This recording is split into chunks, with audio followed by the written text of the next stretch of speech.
Uma boa tarde. Que a paz de Jesus fique com todos nós. Esse assunto que eu vou abordar, nesse instante eu assisti ali na homenagem ao Jorge André, o Dr. Rubim falando, algumas coisas do Jorge André, muito interessante. Eu vou fazer uma ligação entre o trabalho do professor Jorge Andréa, o trabalho do gigante Samuel Hahnemann, que é o organizador da homeopatia, e, naturalmente, o espiritismo fazendo esta ligação. É como se fosse a corrente ligando. E, naturalmente, que esta corrente vai parar no coração de Jesus, não tinha outro sentido. Então, de tal forma que eu vou apresentar umas pequenas hipóteses, que eu peço desculpa ao professor Jorge Andréa, que eu nunca falei isso com ele, mas como esse assunto, eu conversei com ele várias vezes, mas não sobre esse assunto, e eu sei que ele está presente hoje, porque ele estava lá na outra reunião, então ele deve estar presente aí no setor, ele estava na outra reunião. Então, eu peço ao professor Jorge Andréa que tenha alguma compaixão do seu irmão se disser alguma bobagem em relação ao seu trabalho. E o trabalho do Samuel Hahnemann é depois de mais de 40 anos que eu milito nessa área, eu trago algumas colocações que também eu gostaria de reflexão. Eu digo isso com humildade, porque essas hipóteses, eu estou pronto a aceitar que ela não esteja certa e que eu posso mudar sem problema nenhum, porque a hipótese que eu estou apresentando, eu não sou nenhum titular e PhD para ficar aborrecido se alguém disser que eu estou errado. Então, primeiro, eu vou falar do Jorge Andréa, não da pessoa Jorge Andréa, que naturalmente ele não gostaria que exaltasse ele, pela modéstia dele, mas do trabalho do Jorge. Eu tive a curiosidade de ler todos os livros do Jorge. Não tinha lido esse último, agora que eu resumo que saiu, mas eu já adquiri para ler, mas os outros livros do Jorge eu li e estudei. Eu estudei os livros do Jorge. Então, o Jorge, inicialmente, ele chama atenção para um modelo do estudo do inconsciente. O Jorge traz isto. Eu, só assim para vocês, rápido entender, normalmente o consciente, eu não vou mergulhar nesse entendimento, porque não é a parte que compete aqui, o consciente é o que você tem noção, sabe, conhece, o que é você, o que é que está fazendo. O inconsciente seria essa parte invisível pela sua consciência atual, pelo o ego, que é a força organizadora da consciência. O ego é a força organizadora. Então, é por isso que é muito cuidadoso quando alguém diz, vamos acabar o ego de fulano. Se acabar o ego, destrói a pessoa. O ego é a força organizadora. Uma menina sem ego, ela é manipulada por todo mundo. O menino sem ego, ele não tem personalidade. O ego é a força organizadora. Só que o ego é a força organizadora, mas ele não é o comando. O ego é como se ele... Eu sempre dou um exemplo assim, é o mordomo. O mordomo dirige a casa. É importante que o mordomo não seja orgulhoso achar que ele é dono da casa. Ele não é dono da casa, ele apenas dirige a casa. O dono da casa é o espírito. Então, o mordomo, assim, o ego é como se você montasse num cavalo bravo e você perde a rédea. É o cavalo que vai lhe guiar. Então, o ego é o cavalo. Agora, se você tem o controle da rédea, você que tem o controle do ego. Então, essa parte do consciente, que não vou enveredar por esse caminho, vou enveredar pelo consciente passado. Então, o Jorge Andréa chama a atenção que essa parte que não conhece, que está embutido, ele chama isso de inconsciente. Não é só Jorge André, a palavra que já vem de longe, mas o Jorge André trabalha bem esse inconsciente. E ele divide o inconsciente em 3 partes. O Jorge André faz a divisão desse inconsciente em 3 partes. Então, é como se você pegasse, vamos pegar assim uma figura, vamos imaginar que a gente fizesse aqui, um círculo, aqui. Esse aqui é o inconsciente puro do Jorge Andréa. Ou seja, é a parte divinal de todas as pessoas. Esse inconsciente puro é incorruptível, nada se destrói. Depois desse inconsciente puro, ele faria outro círculo, seria o que ele chama de inconsciente passado ou arcaico. É assim o termo que ele usa, inconsciente passado ou arcaico. Que o Jorge, ele desenha nesse inconsciente passado umas bolinhas que ele diz, aí são os núcleos de potenciação espiritual. É assim o termo que ele usa, núcleo de potenciação espiritual. E depois ele faz outro círculo, que seria o inconsciente atual, esse inconsciente atual. Isso em termo do Jorge está indo tudo bem aí. Esse consciente é como se pertencesse ao espírito. E lembra que é Deus, o princípio inteligente e o princípio espiritual. Esses 3 inconscientes estão nesse princípio inteligente. O inconsciente atual seria as coisas desta vida, que você não lembra. Quando você tinha 1 ano, 2 anos, 6 meses, vida intrauterina, você não lembra. Seria as coisas do inconsciente atual. A maioria das neuroses estão situadas nesse inconsciente atual. Por isso que as neuroses costumam ser muito mais fáceis de tratar do que uma personalidade psicopata ou um psicopata, porque as neuroses estão no inconsciente atual. Aí você vai pegar esse inconsciente passado que está as marcas que ele chama dos núcleos. Só que o Jorge, ele coloca isso como se fosse núcleo energético, esse núcleo. Eu gosto mais da palavra dele, núcleo potencial espiritual, potenciação espiritual, porque depois desses inconscientes, é como se tivesse, Jorge usa esse termo, folheto. O professor sempre usou esse termo, folheto, um folheto cobrindo esse inconsciente, que é o que ele chama de corpo mental.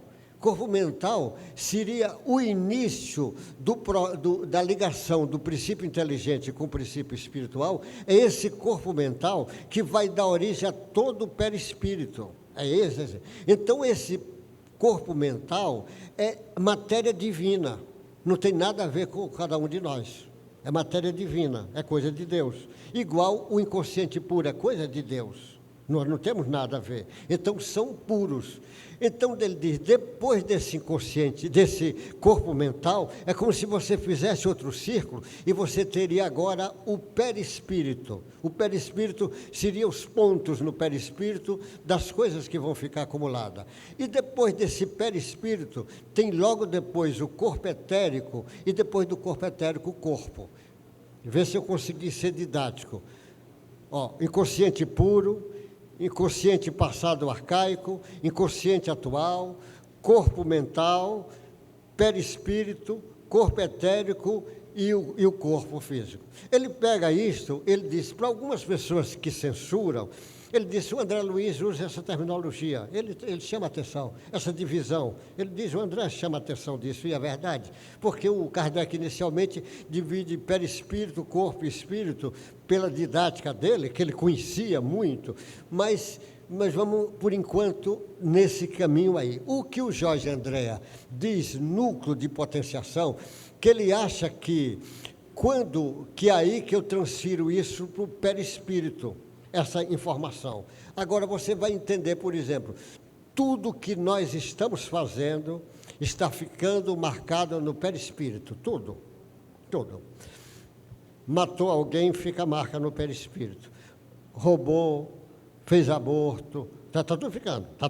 Mas as estripulias nossas, essas infantilidade nossa, vai ficando marca.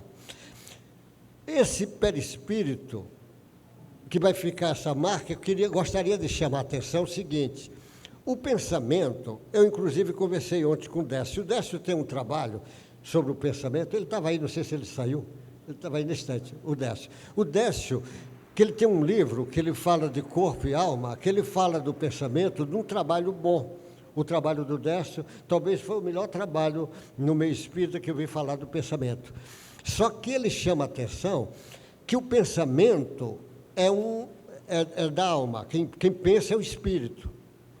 Mas o material que o espírito usa é retirado do perispírito. A fábrica é como se fosse no perispírito. Então, quando você tem um pensamento de ódio, de raiva, de vingança, de culpa, você, normalmente, você tem matéria. E essa matéria, a depender do grau que você pensou, porque o pensamento é assim, se você tem um pensamento de ódio, mas o pensamento você consegue organizar, fica do corpo etérico para cá, não vai dar problema. Mas se você perde o controle, ela vai desequilibrar e vai equilibrar, aparecendo às vezes doença e vai passar informação. Então, esses pensamentos, esse material é retirado do perispírito, então é matéria. Então, esse perispírito está cheio do que o Jorge chama de vórtice energético, que eu diria o seguinte, como se fosse uma montanha. Imagine culpa, por exemplo, que é um dos sentimentos mais primitivos do ser humano. Culpa, sedução, esse sentimento primitivo. Você pega esses sentimentos, você tem culpa, uma encarnação, 2, 3, 4, 5, 20, você tem uma montanha de matéria equivalente à matéria da culpa, porque ele tem peso, tem frequência, esse culpa. Naturalmente está lá no perispírito. E mais cedo ou mais tarde, ele vai ter que eliminar isto. Eliminar. Ou ele não morre mais. O Décio, eu falei no Décio, ele chegou. Mas aí, Décio, não precisa se defender não, que eu não estava falando mal, então fica tudo bom. Não precisa se defender não. Então, o perispírito, esse material que está ali, ele, a qualquer instante, ele vai precisar ser eliminado. Ou ele vai ser eliminado espontaneamente, às vezes na forma de doenças, de transtornos, ou às vezes você vai tomar consciência e vai acelerar essa mudança. Quando você não acelera, ele vai espontaneamente, igual como se fosse um abscesso. O abscesso chegou a hora de drenar. Você não drenou, ele vai drenar sozinho. Ele vai fazer a drenagem sozinha. Mas o que eu queria chamar a atenção é isso que eu estava conversando com o Décio ontem. O pensamento, quando você tem pensamento de raiva, de ódio, coisas egóicas nossas, o material é no perispírito que você tira, que é transitório. A raiva é transitório, a maldade toda é transitória, você retira. Mas quando você tem pensamento de amor, de paz, de alegria, de bondade, de caridade, esses pensamentos que são virtudes divinas, que você apenas é o instrumento dessas virtudes, o material você retira do corpo mental. Por isso que essa matéria é eterna. Então, toda vez que alguém ama, é eterno. Não acaba nunca o amor. Por isso que o Chico fazia questão de dizer, todo bem que você fizer, será seu advogado de defesa por toda a eternidade. Olha que coisa, não perde nunca quando você toma o caminho do bem, porque esse material é material divino, está lá no corpo mental que você retirou esse material. Ele não perde nunca, e o outro vai perder. Só que no Jorge Andréa, é aí que eu peço permissão ao professor, não é que a gente falou, como ele estava na outra sala, espero que ressoe para ele, se ele não estiver por aqui, ressoe, permissão de eu dizer para ele, olha, isso tudo teu eu acredito e eu tenho certeza depois que eu estudei tuas obras. Só que a parte do núcleo energético mesmo, que é material, esse núcleo está no perispírito e não no inconsciente passado. O inconsciente passado é como se fosse uma frequência vibratória, a informação, porque está no inconsciente, está no perispírito e vai precisar ser eliminado. Mas para ele ser eliminado, por exemplo, eliminado que eu digo assim, ódio, raiva, vingança, essas coisas, vai ser eliminado, mas para ser eliminado, quando elimina, aquele princípio lá no inconsciente puro, é como se ficasse a informação. Como o Jorge ele diz assim, esses núcleos vão se amadurecendo. À proporção que você vai evoluindo, esses núcleos mais pesados vão vindo para a periferia para ser eliminado. No perispírito é a mesma coisa. A proporção que ele tiver necessidade, ele vai sendo eliminado. Nós não eliminamos as coisas do nosso inconsciente passado e arcaico. A filha de Deus ali já me deu o aviso. Eu estou de olho em você, viu? Ela já me deu o aviso. Então, você veja, esse inconsciente passado, nós temos... não tem nem condição de trazer à tona de vez, porque se trouxer, nós não vamos resistir. Eles vão, por misericórdia, trazendo devagarzinho. Então, o Jorge, ele chama a atenção desse, ele é eliminado. A proporção que você vai evoluindo, ele vai indo para a periferia para ser eliminado. E vai ser eliminado, por isso que o perispírito, com o correr do tempo, ele vai sendo desbastado, vai sendo polido. É como se nós fôssemos lapidador de nós mesmos, nós vamos lapidando o nosso perispírito e ele ficará limpo, sem nada, ficará luz, voltará a luz, que é a origem do nosso perispírito. Por isso que os espíritos dizem espírito de luz, porque ele volta, ele vai ser eliminado. Mas o que eu gostaria, assim, de chamar a atenção agora, nesse trabalho do Hahnemann. Então, o Jorge Andréa, por exemplo, eu tenho certeza que futuramente os psicólogos, os médicos, eles vão estudar Jorge Andréa, porque o trabalho dele tem peso. Eu digo porque eu já estudei as obras do Jorge Andréa, tem fundamento. O camaradinho ali não era brincadeira o que ele escreveu. Mas eu gostaria agora de trazer o Hahnemann para fazer essa ligação que eu vou fazer do Jorge Andréa com o Hahnemann. Porque o Hahnemann, esse século, com certeza vão debruçar sobre Hamilton. Eu não tenho nem um pingo de dúvida. Hahnemann foi o segundo maior médico da Terra. O segundo. O primeiro foi Jesus. O segundo foi Hahnemann. Não é à toa que ele era o coordenador da parte médica de Kardec. Não era à toa que o Hermílio de Miranda disse que o Hahnemann é o mesmo Hipócrates, que a maioria em Deus hipócrita e fala mal do Hahnemann. É o mesmo. E é assim que funciona. Então, o Hahnemann, quando... Eu não vou falar de detalhes do Hahnemann, porque Célia e os meninos eles vão falar. A Célia vai falar bastante coisa do Hahnemann, então eu não vou entrar. O Hahnemann, ele falou desse psiquismo antes de todo mundo. Não existia psicologia quando o Hahnemann falou disso. Não existia esse negócio de medicina psicossomática, isso veio tudo depois. O Hahnemann falou isso tudo. O Hahnemann chamando a atenção dos sintomas mentais, sintomas emocionais, muito antes dessa turma toda. Só que o material de Hahnemann, que as pessoas dizem não é científico, eu fico abismado como é que alguém tem coragem de dizer isso. Você pega as experiências que o Hahnemann fez, ele pegava, vou dizer assim, a grosso modo, lógico que nem dá o tempo, o Hahnemann, ele pegava um remédio, uma substância, ele testava numa dose subtóxica, para vocês poderem entender, ele dava a muitas pessoas, somente jovens, estudantes, ele fazia muito isso. Ele era professor, dava ali para os jovens. E os jovens recebiam aquela substância e anotava os sintomas e dava nota. Nota 3, nota 2, nota 1, de acordo com a intensidade dos sintomas. Então, a experiência do Hahnemann, para aquela pessoa, esse remédio tinha ação. Para outra, às vezes, não tinha ação. Porque ele tinha, por exemplo, eu fico abismado quando você vê, por exemplo, ele dava uma droga e a pessoa apresentava os sintomas, mas só apresenta porque é uma frequência, o remédio é uma frequência, Na maioria das vezes estava até acima do número de Avogadro, que é equivalente a 10, 12, equivalente assim. Ele estava acima, mas tem frequência.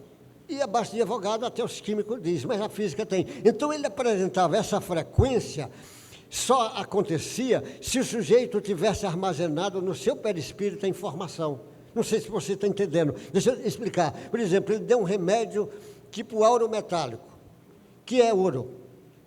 Remédio bom para suicídio. Ele dá, e algumas pessoas dizem, olha, eu apresentei vontade de suicidar, querendo morrer, desejando suicídio, sentindo sintomas de suicídio. Outros não apresentavam.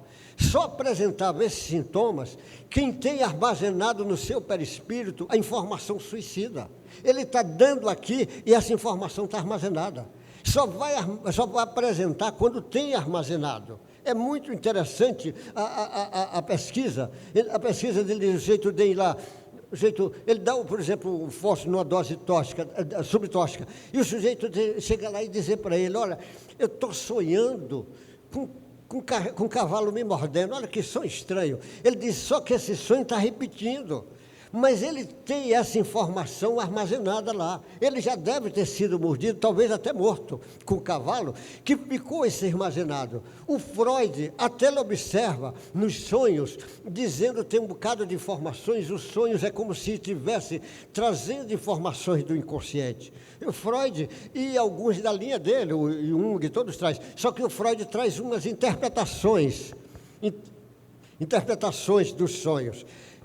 E o Hahnemann não interpreta. Sonho pega os sonhos, ele leva em conta assim, tem quantos, está repetindo o mesmo sonho, ele traz esse sintoma para ver se bate com a matéria médica. É assim que ele vai fazendo, mas toda a informação, você fica abismado. Eu lembro do remédio, quando ele testa no Svômica, o sujeito não tem medo de nada. O Svômica é muito interessante, não tem medo de nada. Você tem medo de ladrão, de morrer, não tem medo de nada. Aí quando você diz, e da pobreza? Ele fala, da pobreza eu tenho.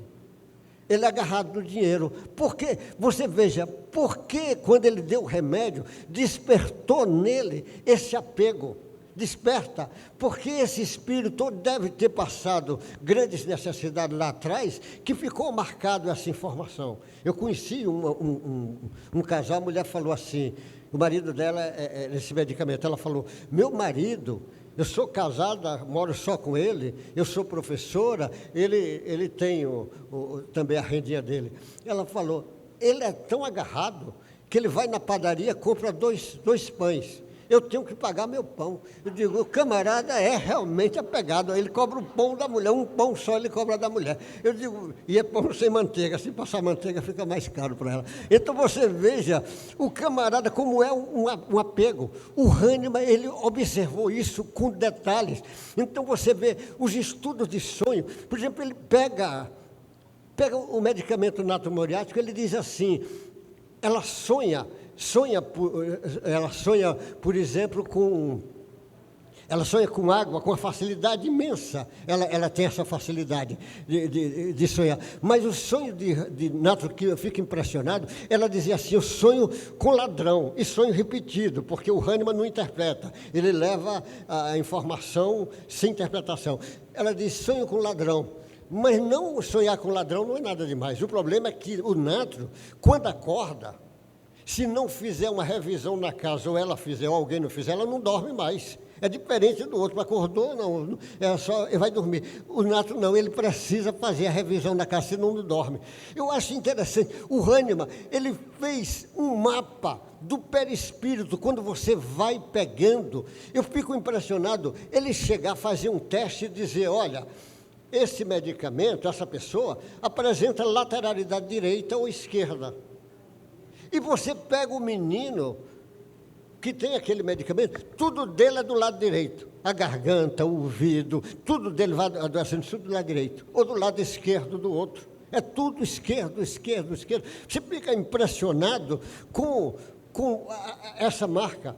Essa lateralidade, eu até Eu não sei, porque eu aqui que suspeito, mas é porque eu vou criando hipótese, mas pode não ter certo, também não tenho como provar ainda, pelo menos por enquanto. Eu acho que essa lateralidade deve ser quando o feto vai fazer a implantação. O Fernando, que estuda embriologia, deve saber, vai fazer a implantação, às vezes faz no lado direito ou lado esquerdo do útero. Eu tenho a impressão que quando ele faz pela lateralidade, ele vai apresentar esses sintomas que já tinha, que está isso lá do espírito vindo dessa cidade.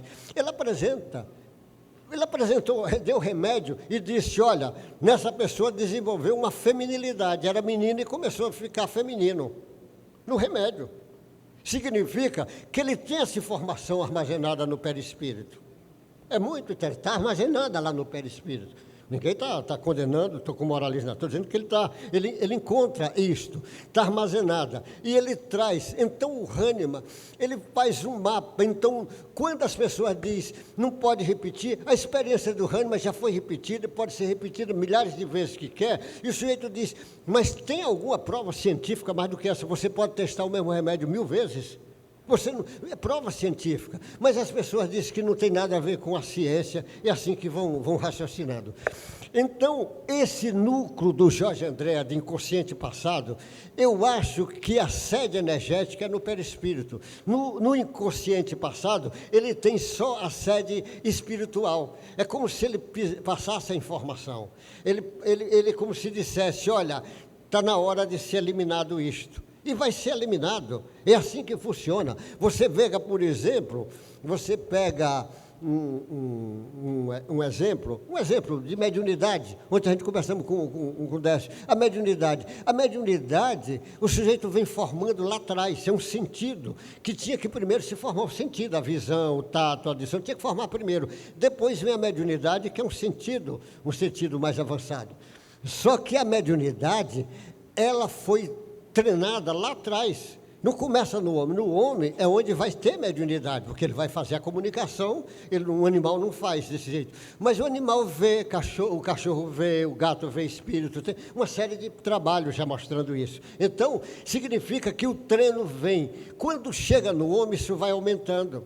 E vai aumentar de tal forma, quando o profeta Joel diz, olha, no futuro, os seus filhos terão premonições, os velhos terão sonhos e os jovens terão visões.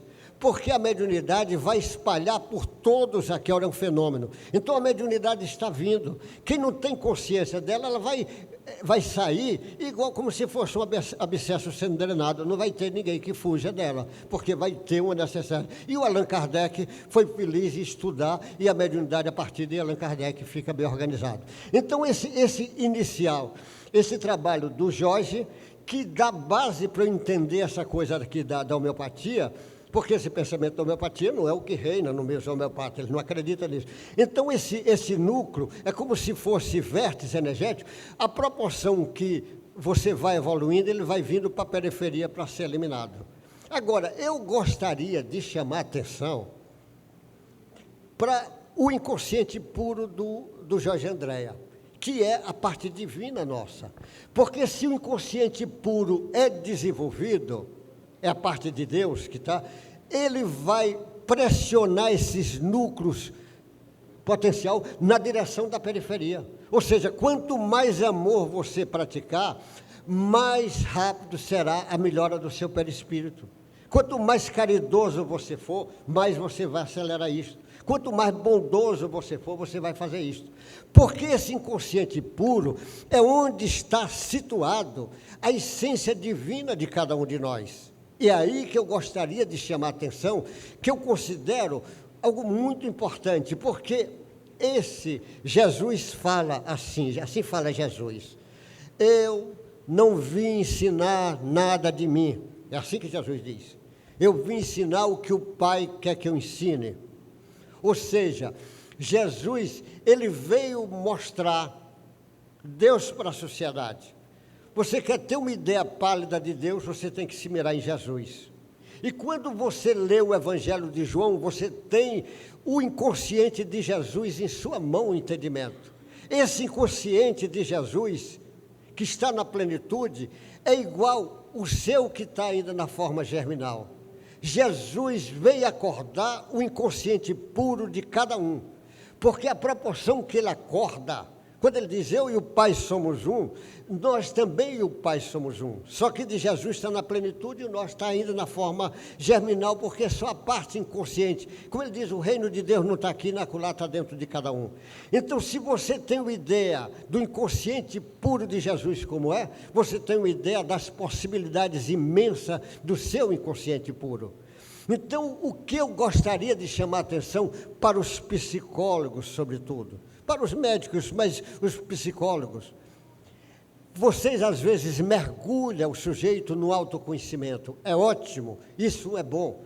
A psicologia, ela faz um trabalho fantástico, ajuda muita gente. Mas a psicologia gestáltica, comportamental, ou até mesmo a psicologia, a psicanálise do Freud, ele faz um mergulho no inconsciente atual, faz um mergulho na superfície, mas para fazer um mergulho mais profundo, por isso que eu digo que depois vão ter que conhecer a homeopatia, não para tratar, mas para conhecer o raciocínio do Hahnemann, para poder ir fundo, para você entender aquilo. Agora, o inconsciente passado é a coisa mais importante que os psicólogos poderiam trazer para o seu conhecimento. Talvez a minha vinda aqui, a coisa mais importante que eu posso dizer é isso, que não é meu, porque está lá. Não sou eu que estou dizendo isso, o João já fala isso, o Jorge André chama a atenção, eu estou dizendo, esse inconsciente, e o próprio Hahnemann diz, você tem que melhorar para você desempenhar os altos fins da existência. Então esse inconsciente puro precisa vir para nível de consciência, precisa vir para o nível do ego, essa força organizadora da consciência atual do sujeito, dizer, olha meu filho, minha filha, você realmente está sofrendo, mas isso é tudo tão transitório, porque esse consciente passado é transitório, essas marcas no teu perispírito é transitório. O mais importante é você tomar consciência que você é filha de Deus e você tem um potencial inigualável dentro de você. Quem é que pode lhe impedir de amar? Quem é que pode lhe impedir de ser boa, de ser uma pessoa caridosa, ser uma pessoa que treina as virtudes divinas? Quem poderá impedir? E você tem isso dentro. Você não trabalha porque você não tomou consciência. Você fica patinando no inconsciente atual e pouco mergulho no inconsciente passado. A transpessoal já está dando algum mergulho melhor. Mas essa informação é que é o grande segredo. Então, quando traz essa informação para nível de consciência, é como se você, porque ela é a frequência do inconsciente puro, é a frequência de Deus que está dentro de cada um. Você vai impulsionar agora o seu inconsciente passado na direção da periferia, mais rápido. Quem toma consciência disso e treina, pode ficar certo. Não é que ele melhora, mas ele dá um salto de 10 ou 20 reencarnações numa encarnação só. Se ele toma consciência desse potencial imenso que está dentro dele. É esse potencial imenso que eu gostaria de lembrar Jesus dizendo, eu não sei, está perto? Quanto tempo faz aí? Hein? Falta 5 minutos. Então, como o povo diz, na hora que eu comecei a me entusiasmar, é como o Jorge falava, é um povo rancoroso, né? Você já vai me perseguindo. Mas você veja, esse eu gostaria de chamar a atenção. Jesus é o grande mestre da humanidade. Ninguém tem dúvida disso. Todos os profetas do Velho Testamento, que profeta você pode botar entre parênteses médio, profeta é médio. Todos os profetas do Velho Testamento apontavam para o Cristo. O Messias vai vir, o Cristo vai vir, eles vão apontando. Quando Jesus chega, todos os trabalhadores da época de Jesus apontam para o Cristo. É Paulo dizendo, não sei o que vive, é o Cristo que vive em mim. Maria dizendo, faça tudo o que ele mandar. Você vai vendo Pedro dizendo, eu faço, em nome de Jesus, faz isso. Mas o Cristo disse, depois eu mandarei o Consolador prometido para relembrar tudo de novo. Os profetas do passado apontam para o Cristo. Os trabalhadores da época do Cristo apontam para ele. E os trabalhadores espíritas apontam de novo para o Cristo. Então, o Cristo veio para acordar esse inconsciente puro de nós. É para isto que ele veio. Porque ele sabe quando acordar, ele vai acordar a vida. e acordar a vida, você terá vida em abundância, como ele diz. Ele diz, eu sou o caminho. Que caminho nós temos para ir para Deus melhor do que o apontado pelo Cristo? Quem é outro mestre que pode apontar isto? Ele aponta esse caminho. Ele diz, é a verdade, porque ele veio trazer a verdade.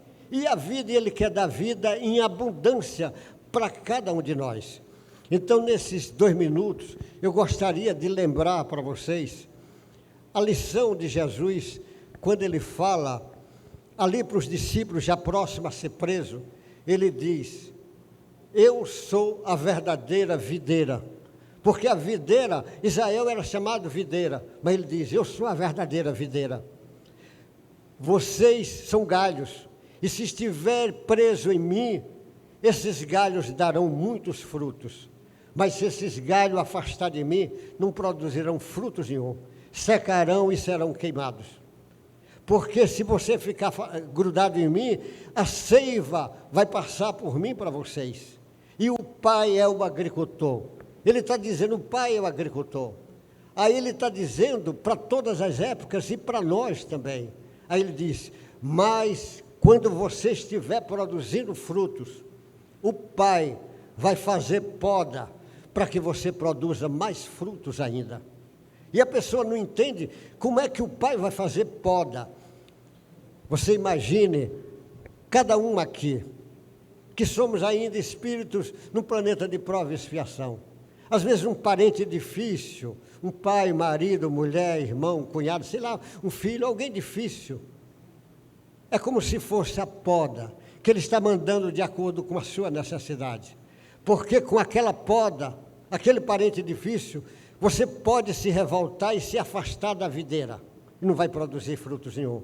Mas você pode ficar preso na videira e ter paciência com as suas provas e expiações, e você vai produzir o fruto da paciência, o fruto da resignação, o fruto da fé, o fruto da oração. Você vai produzir frutos em abundância, se você entender a lição que ele está falando, que ele é a videira, que nós somos os galhos dessa videira e que nós precisamos produzir frutos.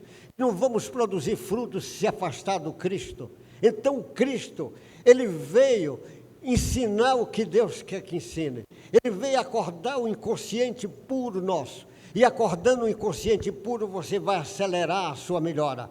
A proporção que você produzir frutos desse inconsciente puro, ou seja, do amor, do bem, da caridade, você, quando estiver cheio de amor, esse amor vai transbordar, não precisa você dizer nada. Quando estiver cheio de bondade, vai transbordar essa bondade. Por isso que Jesus diz, as minhas ovelhas escutam a minha voz e seguem-me. Mas para seguir Jesus, é preciso escutar a voz dele. Mas quem escuta a voz de Jesus, como? Tem que perdoar mais, tem que ter mais paciência, tem que ter humildade, tem que saber que o mestre é ele e não nós, entender perfeitamente, igual como o João Batista, o maior médium que a terra conheceu, ele diz, é preciso que eu diminua para que ele cresça. João Batista pega os discípulos dele e diz, segue ele é que é o Cordeiro. É isso, é preciso a gente ter humildade.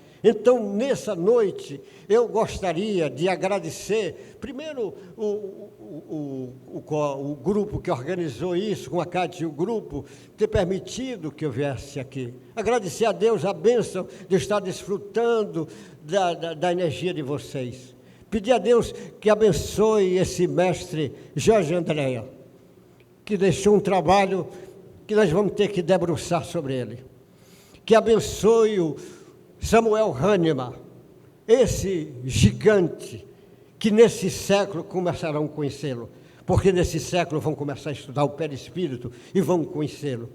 Então, agradecer ao Allan Kardec, que soube fazer essa ligação com sabedoria, e agradecer a Deus por ter permitido na Terra encarnar um espírito na hierarquia do Mestre Jesus, bilhões de anos na nossa frente, que vem e diz para nós, se quer produzir frutos, se gruda nessa videira chamada Jesus.